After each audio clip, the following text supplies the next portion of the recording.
to all of you. And we are going to set them up on the 19th and on the 26th.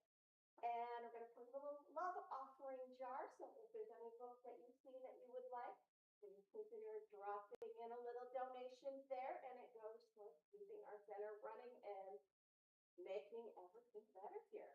Thank you so much. Thank you, Aaron. The Hub. All right, y'all. Haley's coming up to tell us all about it. She's excited. What's the hubbub? What's all the hubbub, y'all? Hi, good morning. Y'all are so beautiful and these lights are so bright. I'm gonna read. Oh, maybe it's you guys. You guys are the lights. That's a spoiler. Yeah. I gotta slow down. Hang on, I'm a little nervous. But I got this. I got this. Yeah. Yeah, Haley shake. It's not the Harlem shake, but it's close. All right. I'm a little bit too hyped to read that right now. So if you would like to read it, feel free. I appreciate it. This week I have been trying really, really hard, and I am not about that life. I really don't like. I enjoy working hard and being focused and doing things intentionally, but I don't like trying hard. And I was trying really hard this week with the hub, and it didn't work. And I'll admit that I made a bunch of mistakes this week. Who cares? Learning. That's for me, that's what the hub is all about. This is a safe place for you to fail and fail and fail and fail. Because, yes, fail forward, because I learned so much about myself this week and remembered so much about myself this week. And so, whatever schedule's up there, just know that that was my own living hell that I recreated from teaching. I'm serious. That schedule like haunts my nightmares, and I recreated it for myself here, which is just some subconscious stuff. Yeah. So what I am doing in the mornings, this is like I'm nervous because I'm in it's a risk for me to invite you into my space like this. I will hold the space here in the morning and do what I typically do in the morning, which is I do a slow movement. I look something up on YouTube. I do a slow stretching movement. I journal to get all of my extra thoughts out of my head, and then I meditate. And I'm inviting you all to come here in the morning and participate with me. I will hold the space and we will be chill and go into our day chill. It'll be the same thing every single day. Good question. I will be here at 6:30 to prepare myself. The doors will be open to other people at 7. And I will go for about 20 to 30 minutes with each activity and slowly go through it. So if you want to just show up for the meditation, I'll let you know what time that is. That'll probably be around 8 is the start of the meditation. So that is what I have to offer. That is every day. Yes. Yeah. So that's what I have to offer you for the hub. What the hub also has to offer is if you want to rent this space for yourself, if you do it the right way, it is $17.50 to rent this room for yourself for an hour. So you could come do what I do and just like sit here and cry. You could do that. And I did that this morning. It's a safe place to do it. So um, look on the hub website. I'll have more information. This was a long week and I'm not at my best right now. So I learned something. So thank you for that space. Yes. Yes. Yeah. Norma's question, it is $17.50 an hour to rent this space, which is an awesome space. Here you go. You can have that. And this is the biggest space. So the hub is about a workplace collaborative space. So that way, persons who have a business or see clients, instead of being at home or having to go to Starbucks or there's a lot of stuff going on, you can come here in the quiet, enjoy the garden. Maybe in between clients, you're going out and recharging yourself. As a practitioner or facilitator of any kind of work, sometimes when folks leave you, they feel so great. And now you are in the yuck. And it's nice to be surrounded by the community love, the agape love, as you shake that off in the garden, or maybe walk through here and have a meditation with Haley. There are rooms in the back, different price points. It's really up to you to just sit down and speak to one of our hub representatives, which is Haley or Pam, and they'll help you. There's also some people who don't want to do a actual rental like that, where it's a specific because they're just starting out or anything like that. So we do a split, but it's really all just tailored per practitioner. So just get with the representatives. They'll help y'all out. And guess what? That hub helps to keep our building and community going. So that's why we just, put it back here. And I want to know what all y'all are doing. Y'all are fascinating people. Volunteer opportunities are also here. If you'd like to know what's going on in the background, in the skeletal works of this community, then volunteer. You never know. Sometimes you're volunteering for something very simple, like greeting people on a Sunday, or maybe you're volunteering to pull weeds in the front. You know, I know when I come as part of the garden team, I'm not there all the time with Daniel and his team, but if I see some weeds, man, I'm walking by, I'm like, you know, because it's my community and I love walking through here. So consider volunteering and let us know where your energy can be plugged in. And please see Pam if you would like to know more or scan that QR code. Our CSL financial position from, and now a word from the president. Here he comes. We got him with the strut. I know that's right. You better stop. Thank you. Well, thank you very much. Okay, so this has been updated with the June amounts also, and we improved a little bit. We- but the total for the year is still down close to $1,000. So we're still in the hole. We're still asking people to consider carefully when they make their donations and tithes to consider our position. We're trying to get back out. And what else can I say? The well, the average of 30 people showed up every week, and everyone gave $31. That's down from before. But we know that's not going to happen. Some people can't afford it, but some people tithe. It all averages out, but we all need to be conscious of where we're at. Thank you. Thank you. And I love that we're a synergistic and collaborative community and that we all put our energy in, including our dollars, into this space so that this place of love and learning can be here for all of us. So thank you so very much. And so now we step into the learning moment. So, well, the remembering moment, right? All right. So I'm going to invite you to move if you're one that needs to take it in that way and prepare yourself for this. And I'm going to ask my spiritual mama, Dr. Peggy, to come up here and give us a spiritual mind awakening, a treatment at this time. Good morning, everyone. So good to see your wonderful faces this morning. And we are here in an auspicious occasion. Notice the title that Reverend Cindy has before us. Remembering wholeness. Wholeness is one of my favorite words. And so that's what I'm going to pray for all of us in anticipation of the wonderful message that Reverend Cindy has for us this morning.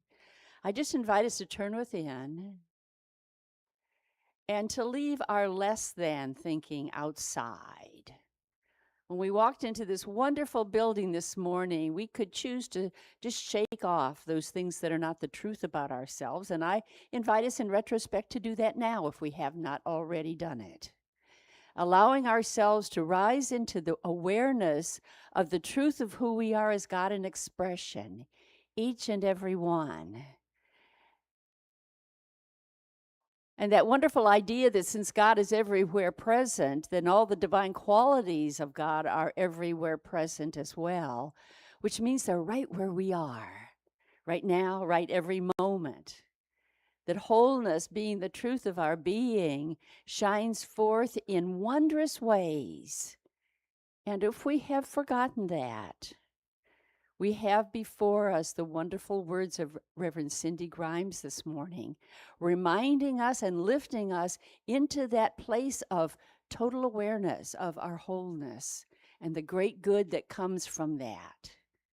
I claim that for each person here this morning and for everyone who thinks of us, who comes to mind to any of us this morning, knowing that each of us not only are receiving stations of the wonderful words of Reverend Cindy, we each and every one are transmission stations, blessing the world with our thoughts, for us to allow ourselves to be disciplining our thoughts to think only the highest and the best, bringing forth into the world that which we know is true. We allow that to flow through us, to bless our individual lives, and to be the blessing that we have come here to be. I do give thanks that all of this is so, and so it is.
The things my family did.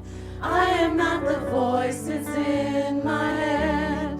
I am not the pieces of the brokenness inside. I am light. I am light.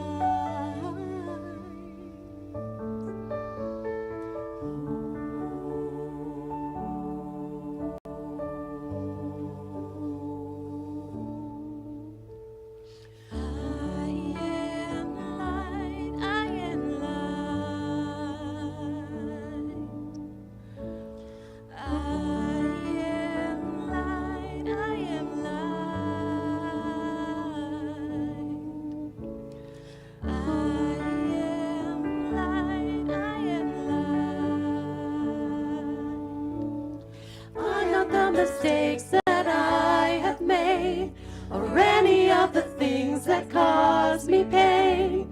I am not the pieces of the dream I left behind.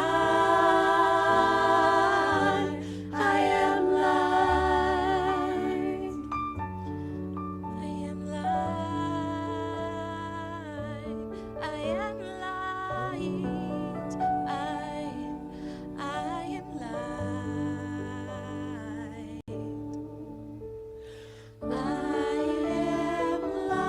I am light. I am light. I am light.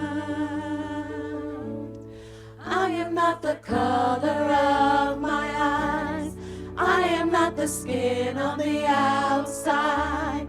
I am not my age. I am not my race. My soul inside is all light. Oh, light. Oh, light. Yeah. Oh, light. Yeah. I am light. I am light. I am light. I am light. I am divinity defined. I am the God on the inside. I am a star, a piece of it all. I am light.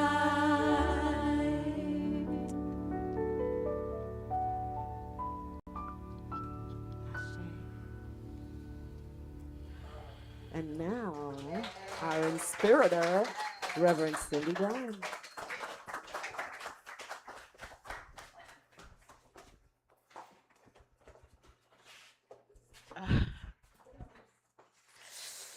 The message is wholeness. I don't even know if I need to talk anymore, right? We just had church. How beautiful. Thank you. Thank you, Joyful Expressions. Thank you, my friend.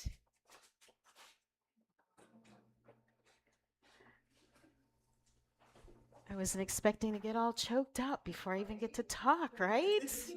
Thank you. Thank you so much. Thank you. Singing about ourselves, right? As Reverend Peggy says, the soul loves to hear the truth about itself, that we are light, right? So today, oh, you're not seeing what I'm seeing yet. The topic is the lie of separation and getting back to the wholeness that is behind that. And this is July, right? We're halfway through the year. So I thought we'd just do like a little tiny review of what this year is about. And so the whole topic for the year is open at the top, which came from Ernest Holmes, who was the founder of this movement. And I personally, I love that idea of open at the top, because it means that there is always more to learn. There is always more growing that we can do. And so here we are. And the world is kind of a mess. Anybody notice that? There's some just crazy stuff happening. So we need for ourselves to be as elevated as possible, know how to come back to center, know how to elevate ourselves and the people around us. So that's what this is about today. So that's open at the top. Oh, now you're seeing what I was seeing. Okay, great. So living in the mystery of what we don't yet know. That's like the overall theme for the year. And so it's about being curious over feeling certain. You know, we had a month was about divine doubt, right? And honoring that, honoring our intuition.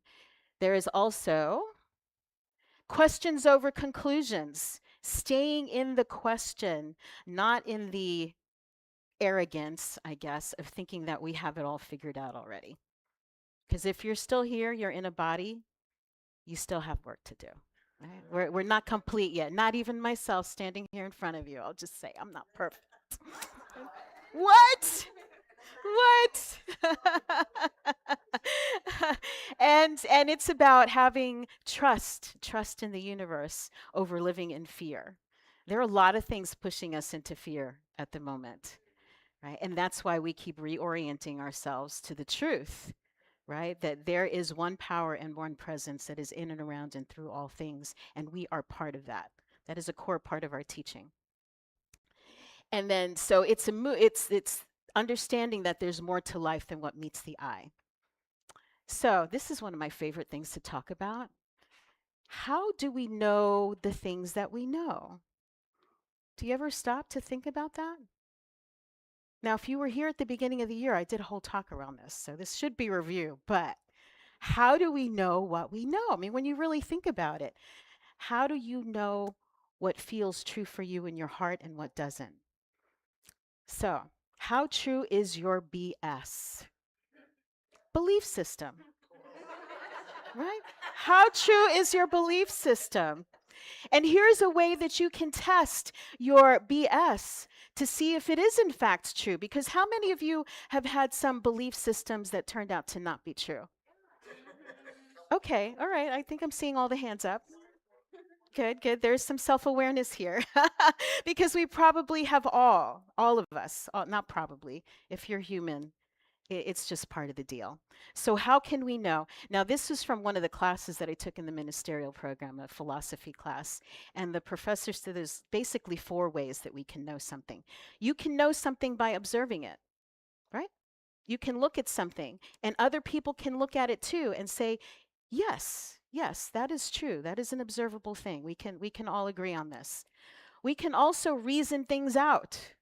You can do that with another person too. Does this idea make sense? I'm going to lay it all out for you. And we can sit and use our God given reason and intelligence and say, yes, this makes sense, or no, it doesn't.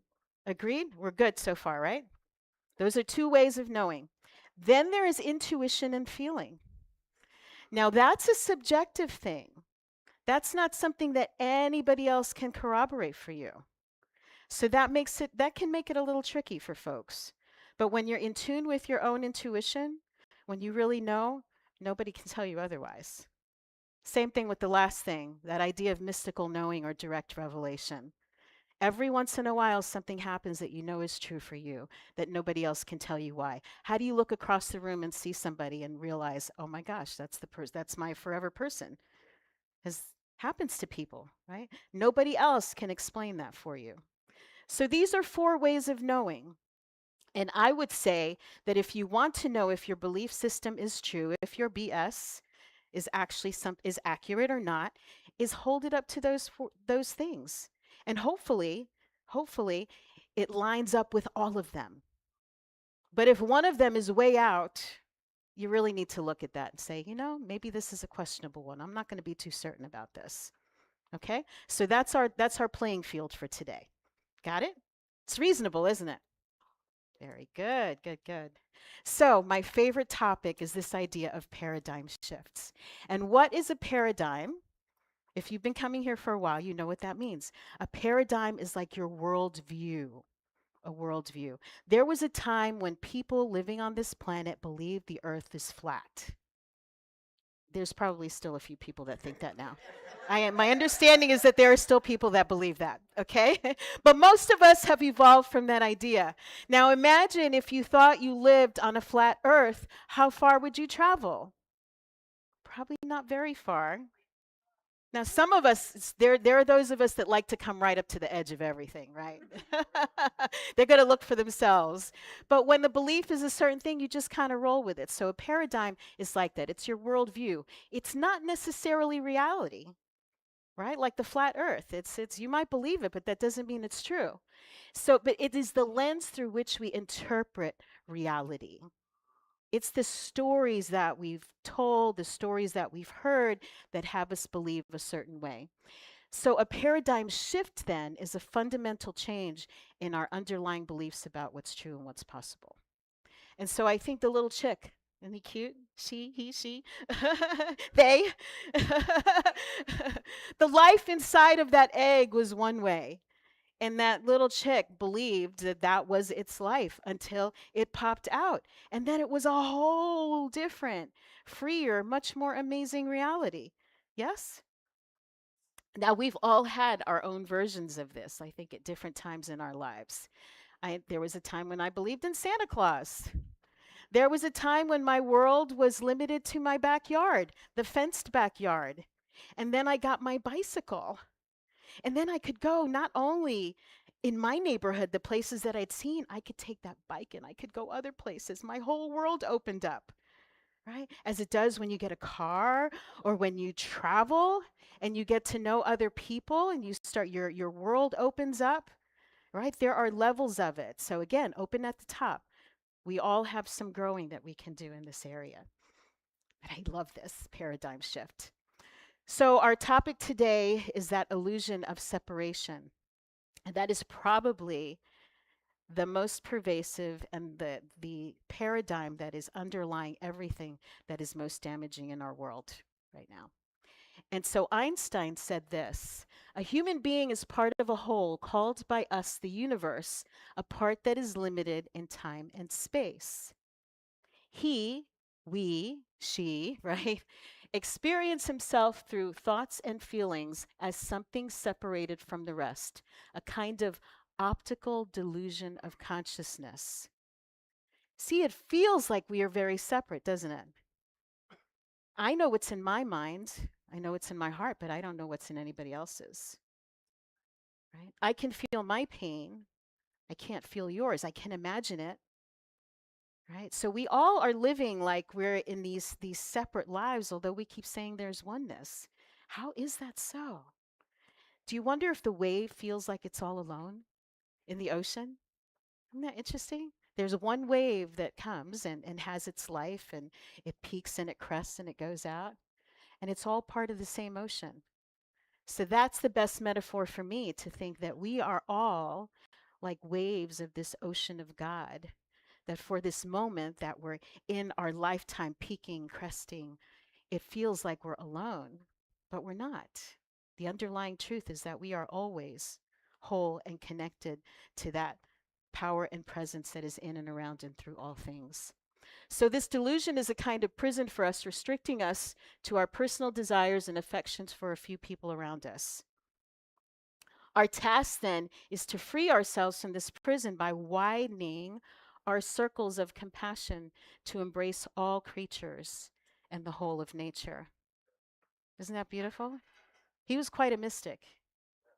But when we're speaking truth, it's true scientifically, it's true logically, it's true spiritually. All of those things are so. So how does the story, how did it get started? How did this thing come to be? There was a book. It started with a book. And where's my glasses? Okay, so this is a creation story. This is the creation story probably most everybody in this room has grown up with, or at least heard about. And so this is the story from the Bible, from Genesis. And I'm just going to go through a few things that happened. I wanted to find a video that had Genesis 1 through 3, but they were too long. So I'll just tell you what happens in Genesis 1, and then this one will tell you what happens in Genesis 2 and 3, as it is taught to children. Okay, just so you know. So day 1, God creates light, separating it from the darkness, establishing day and night. Day 2, he creates the sky, and it's he, right? Okay, just saying. It's he. Oh, and by the way, this happened over 6 days. He systematically transformed this dark void into an ordered, habitable, good world, culminating with the creation of humanity. Okay, so we've got sky. Then day 3, he creates the water. He gathers the water to reveal dry land and commands the earth to produce vegetation. On day 4, he creates the sun, the moon, the stars to mark the seasons. And on day 5, he creates all the creatures to fill the waters and the skies. So we're picking up on day 6. Can you play that, please? Dispatch, this is Mindy at Patrick's Heating and Air Conditioning. Just got to deal with the commercial. I know because I've been there. On the 6th day of creation, God formed man from the dust of the earth. He breathed the breath of life into his nostrils, and the man became a living person. God planted a garden in Eden and placed the man there. God ordered beautiful trees and trees that bear fruit to grow up from the ground. In the middle of the garden, he placed the tree of life and the tree of the knowledge of good and evil. He gave instructions to the man to tend to and watch over the garden. God told the man, "You may freely eat the fruit of every tree in the garden, except the tree of the knowledge of good and evil. If you eat the fruit of this tree, you will surely die." Then God said, "It is not good for man to be alone. I will make a helper who is just right for him." God brought all the animals to the man to be named by the man. The man gave names to all the animals, but still there was no helper just right for him. So God caused the man to fall into a deep sleep. While he slept, God took out one of the man's ribs and closed up the opening. Then he made a woman from the rib, and he brought her to the man. "At last," the man exclaimed, "this one is bone from my bone and flesh from my flesh. She will be called woman because she was taken from man." This explains why a man leaves his father and mother and is joined to his wife, and the two are united into one. Now the man and his wife were both naked, but they felt no shame. One day, the serpent, the most clever of all the wild animals, asked the woman, Did God really say you must not eat the fruit from any of the trees in the garden? Of course we may, the woman replied. It's only the fruit from the tree in the middle of the garden that we are not allowed to eat. God said, you must not eat it or even touch it. If you do, you will die. You will not die, the serpent exclaimed. God knows that your eyes will be opened as soon as you eat it, and you will be like God, knowing both good and evil. When the serpent was done speaking, the woman did eat the forbidden fruit and shared it with her husband. At that moment their eyes were opened. They felt shame by their nakedness, so they sewed fig leaves together to cover themselves. That evening they heard God walking about in the garden, so they hid. God called to the man, "Where are you?" The man replied, "I hid from you because I was naked." "Who told you that you were naked?" God asked. "Have you eaten from the tree whose fruit I commanded you not to eat?" The man replied, "The woman gave it to me." Then God asked the woman, "What have you done?" "The serpent tricked me," she replied. Then God said to the serpent, "Because you have done this, you are cursed more than all animals. You will crawl on your belly as long as you live. I will put hatred and division between you and the woman. He will crush your head and you will bruise his heel." God then said to the woman, "I will sharpen the pain of childbirth, and your husband will rule over you." To the man he said, "Since you listened to your wife and ate from the tree, the ground is cursed because of you. All of your life you will work hard to grow your own food until you die. You were made from dust, and you will return to dust." Adam then named his wife Eve, and God made clothing from animal skins to cover their nakedness. God banished them from the Garden of Eden, and he sent Adam out to cultivate the ground from which he had been made.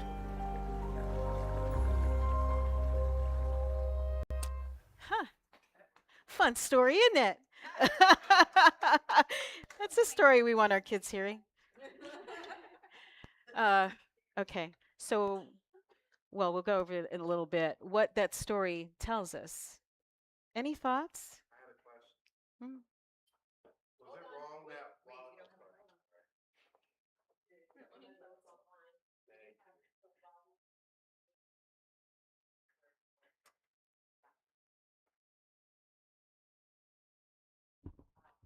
Well, go ahead. Just repeat. I'll repeat it. Go ahead. What was your question? hi, I was just wondering as I was watching that, is it wrong that while I was watching the whole thing, that I was picturing Adam and Eve as me and Jennifer?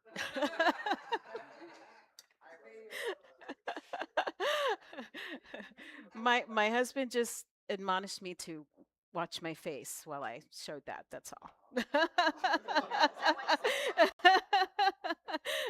To be careful. So that creation story, um, as you can imagine, uh, there's a lot of stuff in that. There's a whole lot of stuff in there, and as my husband says, it makes sense if you don't think about it.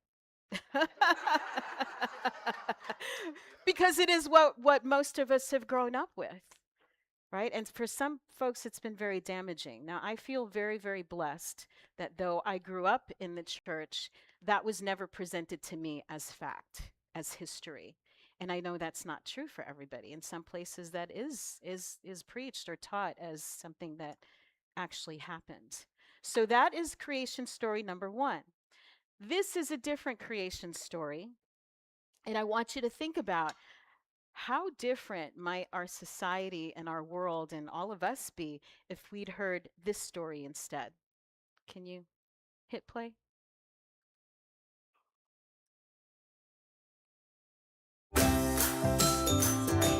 Oh, no commercial.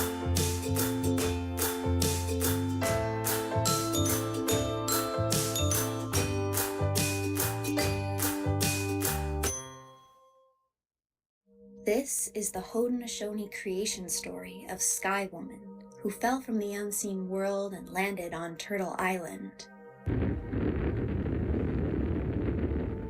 Long before the world was created, there was an island in the sky inhabited by sky people.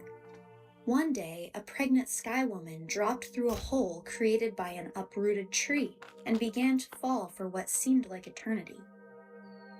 Coming out of darkness, she eventually saw the oceans. The animals from this world congregated, trying to understand what they saw in the sky. A flock of birds was sent to help her. The birds caught her and gently guided her down onto the back of a great turtle. The water animals, like otter and beaver, brought mud from the bottom of the ocean and placed it on Turtle's back until solid earth began to form and increase in size. Turtle's back became Sky Woman's home, and the plants she brought down with her from Sky World were her medicine. She made a life for herself and became the mother of Haudenosaunee life as we know it today.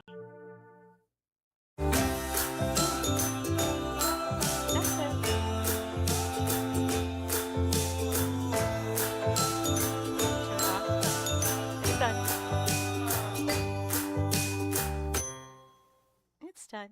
Yes. There were different versions of that. That was like the Haudenosaunee are the Iroquois people.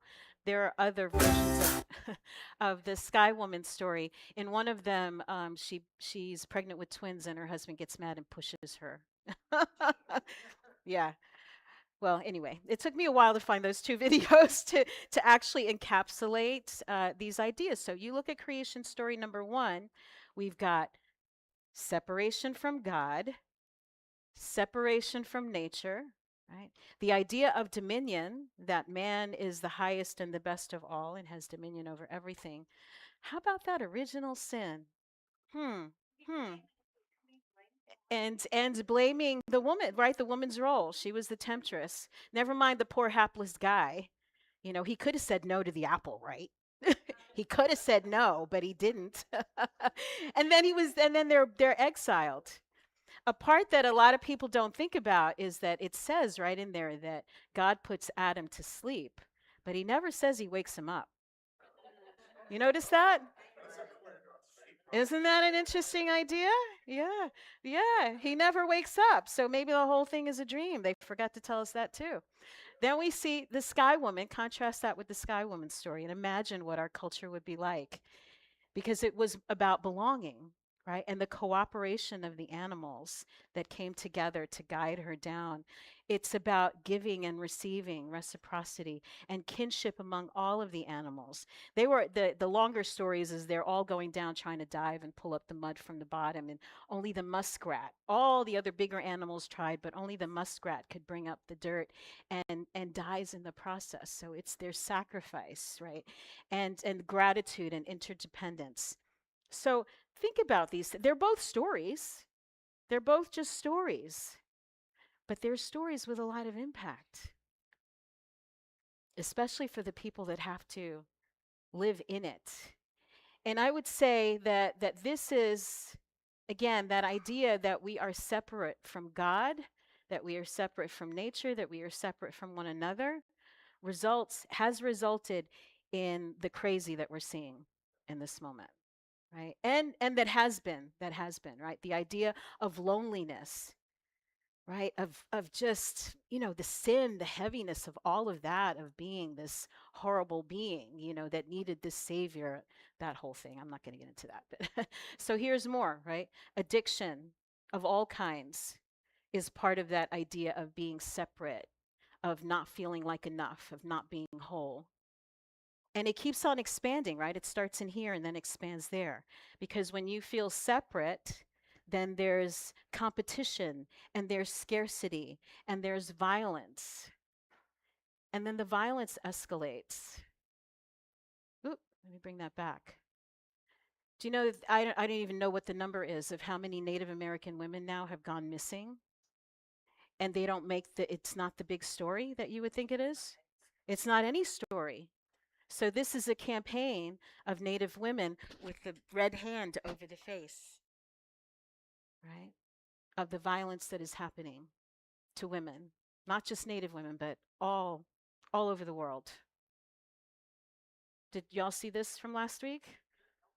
Right? The 4th of July, where there were, I don't know how many hundreds of white supremacists marching in our capital that then got on this metro bus in DC with this lone African American woman sitting there surrounded by them. This is today. I mean, this is in our world right now. And then, of course, we have these. This has been going on for a long time, right? Folks who are standing up under banners of faith saying God hates you because of your sexual orientation or who you love or the color of your skin. This is separation. This is what separation does. This is what separation looks like in the real world. War, right? Because when feeling like we are separate and above other people then allows us to commit atrocities against them, right? That's the first step, is dehumanizing. So they have to make others be not human so that it takes that thing that we have that keeps us from hurting other people. So therefore, we call others aliens, we call them less than, and that takes away that thing that says, oh, I can't hurt another person. Well, they're not actually human then, right? So it allows for war to happen. Because why would we do this to ourselves? Would we bomb our own homes? Would we do what we do to other people? No, we would never do that if we knew that we were all part of that one singular humanity. And then there's what happens to the planet. Because the planet is separate also, right? The planet is separate. So this is why I start with it. This is my thing, right? Is to reveal the paradigm that we're living in. Because when we're living in it, we don't realize it as a story. It just feels like the truth. And we keep perpetuating it. And the people who have passed this information on to us are just sharing what was passed to them, right? It just keeps on going. So at a point, it's for folks who are elevated enough, awakened enough, separate from the story enough to see it, to say, hey, we're not going to keep doing this anymore. This isn't working. This isn't working for me on a personal level. This isn't working for us as community. This isn't working for our world. Right? So the story of separation, that illusion of a separate consciousness that Einstein talked about, is this core paradigm that needs to shift. That is shifting in this moment. That's the upside. That's the upside of things being so blatantly insane right now, is that it's calling it up so people can see it for what it is and say, this is not what I stand for. This is not what we're about. See, every act of violence begins with separation. Whenever we believe someone or something else is other, suffering follows. Suffering follows. I came across the writing of a young man just a few days ago. It was really stunning. He's a Nigerian author, and he's 24 years old. And we have a mutual friend, and he wrote this essay. I'm just going to read you a little sliver of it. Now, imagine yourself being in an African country that has been colonized. All of the faces around you are dark-skinned faces, right? Except for the one picture on the wall of Jesus with his blonde hair and his blue eyes as God. Think about that. Think about that. Here's what he said. And his name is Feno Asukwo. There are facts you can see without a translator. The sun rises, the moon changes, water quenches, fire burns, you get hungry, you sleep, you live, you die. No book required, no army needed, no threats. Sun, moon, water, fire, hunger, sleep, life, death. You don't argue about them, you experience them. No missionary flew to your village to teach you thirst. No pastor held a crusade so you could understand sleep. They're universal, self-evident, verifiable. The truth doesn't need a sales team. But a lie does. A lie does. So why does your God need a book, a building, a border, and a battle? Because the God in the book is not universal. He's cultural. You believe in him because of geography, not revelation. Born in the East, one book. Born in the West, another book. Born in the desert, another book. If your God is real, he should be as obvious as gravity. Yet, how often do we mistake culture for cosmos? The book is the middleman, culture is the filter, fear is the fuel that holds our identity hostage. If your God is real, he doesn't need you to fight, he needs you to become real too. Boom, right? Let us be real.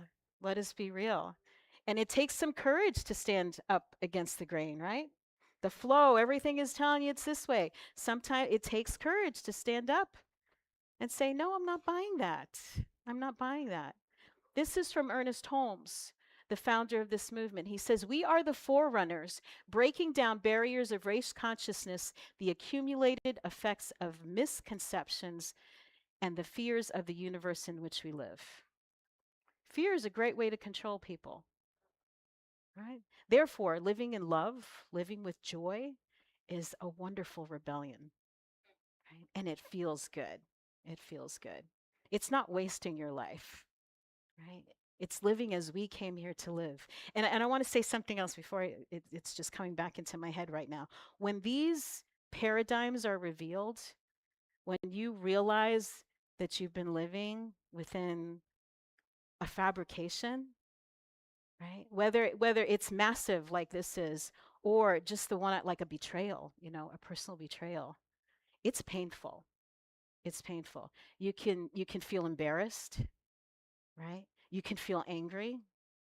And it doesn't, it may not go away real quick. So I just want to say that. I want to preface that. And say it because if you're feeling some kind of way about this and it does bring some stuff up, that's perfectly normal. It's perfectly normal. But emotion is energy that is meant to move.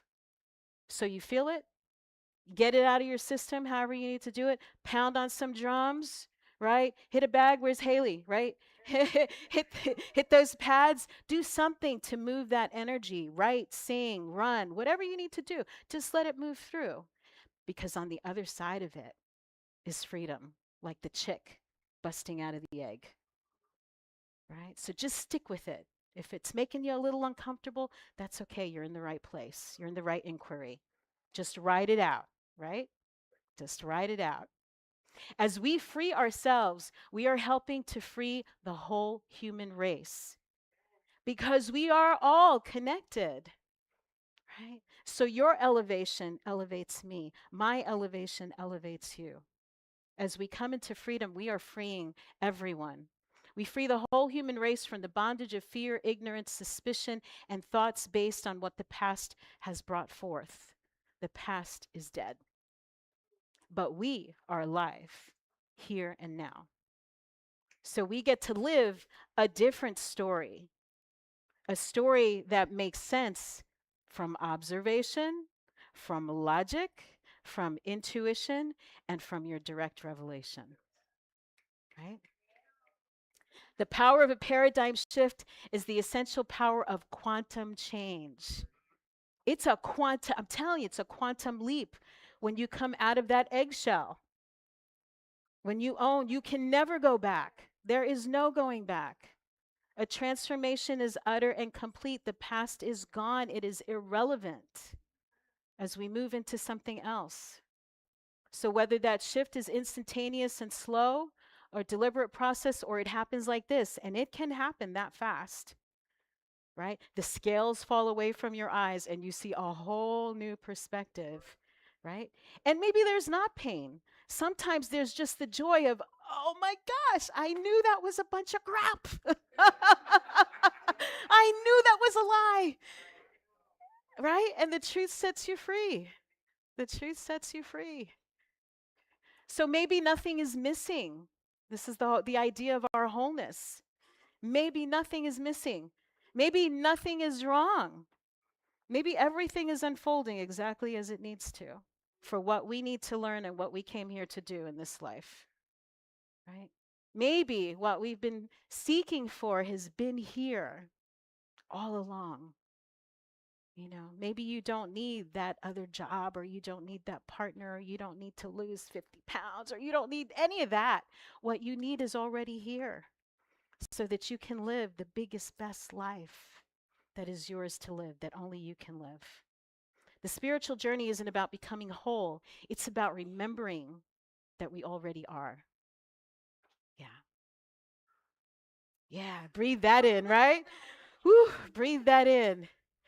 And I love this video, and some of you have seen it before, but I have to show it at least once or twice a year.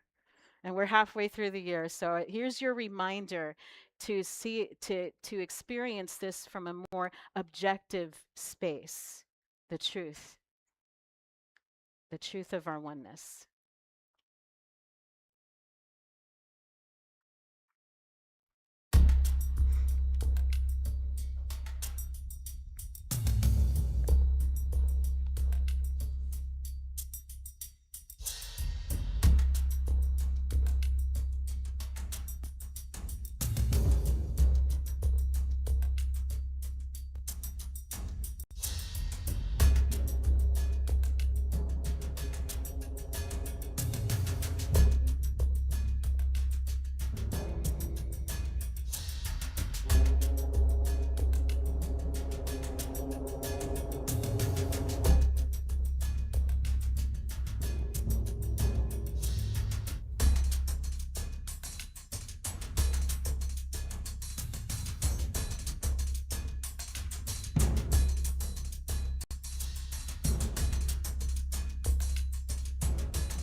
Pretty cool, huh?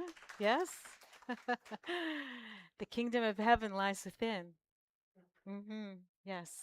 And that is the way that we access it, right? It's from within, from within. So I'll leave you with this, with an affirmation. Next. Pretty cool, huh? Is that worth watching? Again, how many of you have seen that before? Oh, wow. Okay. Maybe I won't show it again.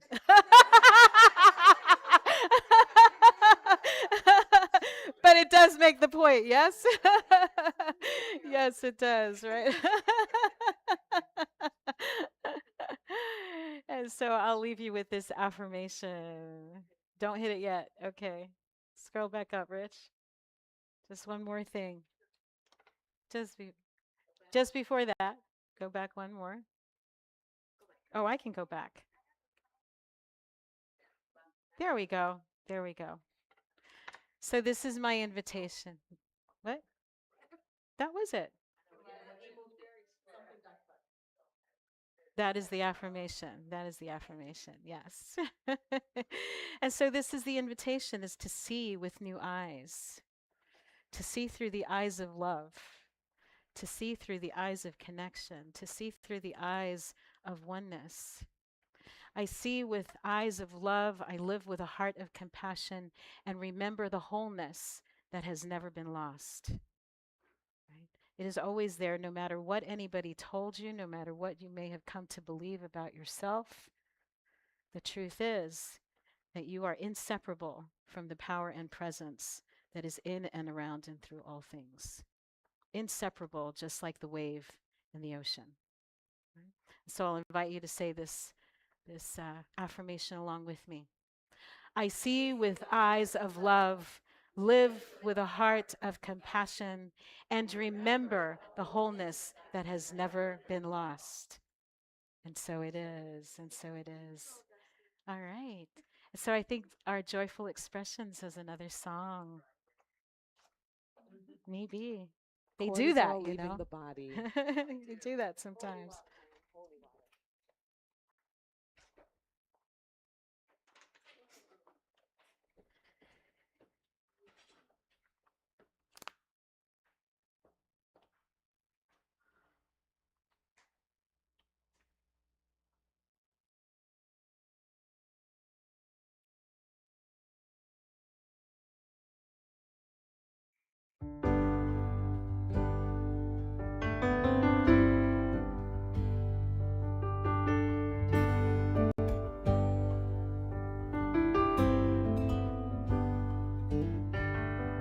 From my feet, I call the healing power.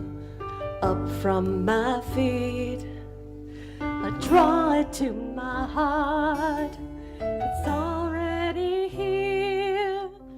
I only need to claim it. Up from my feet, I know that I am healed. I am healed.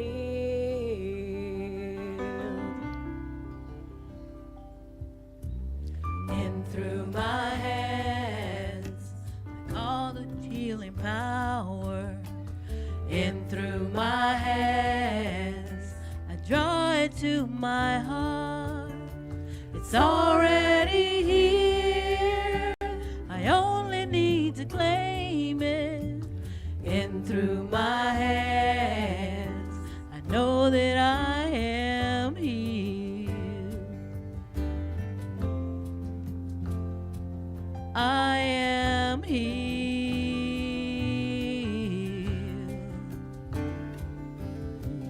Down from my head, I call the healing power.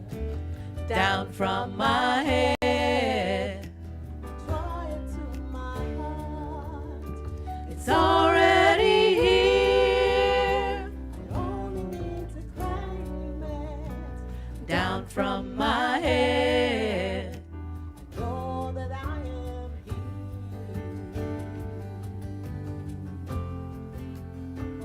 I am healed. With my spirit and soul, I call the healing power. With my spirit and soul, I draw it to my heart. It's already here. I only need to claim it. With my spirit and soul, I know that I am healed.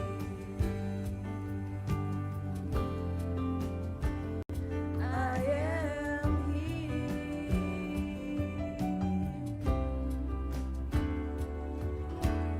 up from the earth.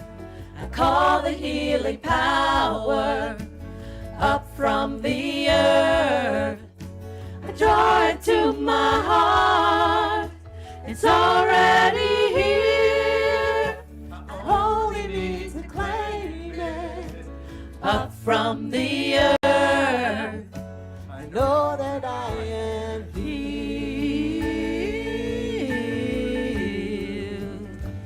I am healed.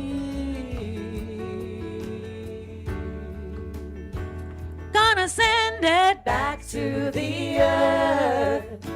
I send the healing power. Send it back to the earth. I send it from my heart. It's already here. I only need to claim it. Claim it back to the earth. I know that I am healed. I know that I am healed. I know that I am healed. I invite you to say the affirmation right now with us. I know that I am healed. If you have a challenge, put your hand on that area.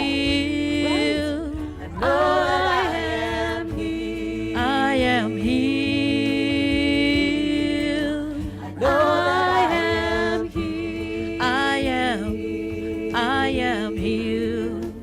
I know that I am healed. I am healed. I know that I am healed. I am healed. Know that I am healed. I know that I am healed.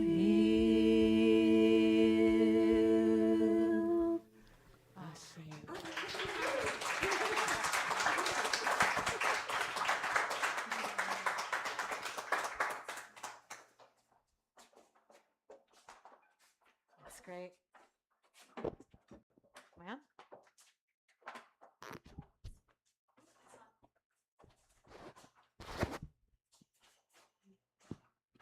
okay. It's time to celebrate our abundance. And I just wanted to tell you that on the cover of the magazine, nothing to be healed. So it's all affirmations about the fact that we are already whole, perfect, and complete. So if you are having a challenge, this is a great issue to pick up for yourself.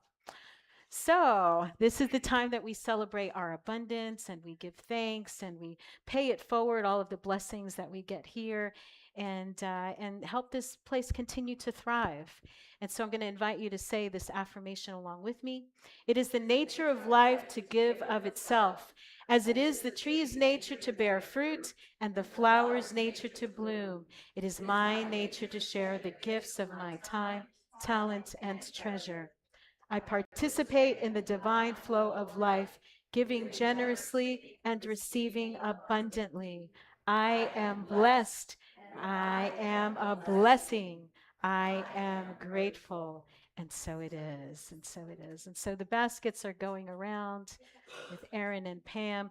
There are prayer requests. If anyone is having a challenge and would like for our ministers, myself, Reverend Peggy, our practitioners, to hold that truth for you, right? To know that your situation is healed and your circumstance is elevated, just let us know. Fill out a prayer request and we will hold that truth for you. That is what we do as practitioners. So we live in a quantum universe. We can focus on what it is that we want to experience and bring that into being.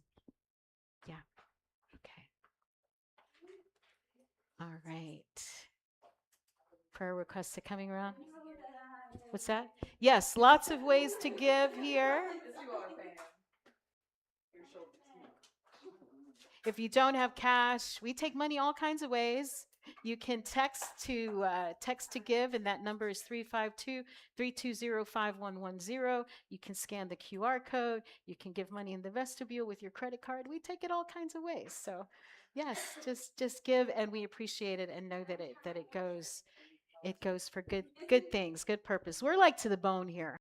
You know, we don't do extras here, and a lot of things are already done by volunteers. So it is all greatly appreciated, whatever anyone gives of their time, talent, and treasure. So I'll give thanks for this gathering today as we take a moment to turn within. I am just so very grateful for this community, for the open hearts and open minds and the love that pervades this place. And I am grateful for knowing that each and every one is an emissary of this message as we live as whole beings, and no longer falling into that lie of separation, that illusion. We live as our whole, healthy, happy, loving, joyous selves, and we pay that forward to those in our lives. And so I just affirm also for all of the prayer requests that the answer to each and every prayer already exists in the mind of spirit and is resolving in this very moment for the highest and best for all involved.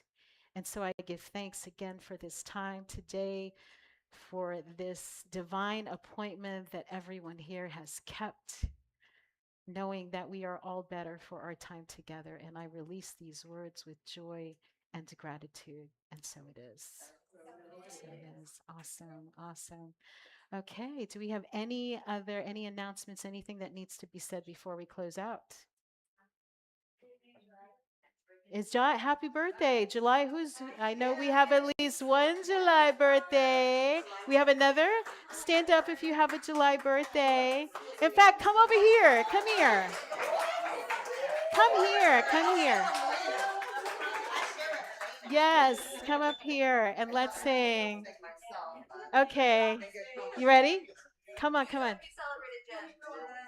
Another July. Look at that. He's trying to stay in his seat. All right, let's say, are we ready? Happy birthday to you. Happy birthday to you. Happy birthday, God bless you. Happy birthday to you. Yay! And happy 250 to the United States of America. Yes, happy 250. You can stay as we do our blessing. We'll do this all together, right? Ready? Okay. Spirit lives, moves, and breathes as us in a wise and loving universe. We go forth guided, protected, and free, trusting love, trusting life, knowing all is unfolding perfectly. And so it is. And so it is. Awesome. Have a great week, everyone. See you next week for Circle Sunday and Chelsea's baby shower. Happy birthday, July, folks. Have a great week.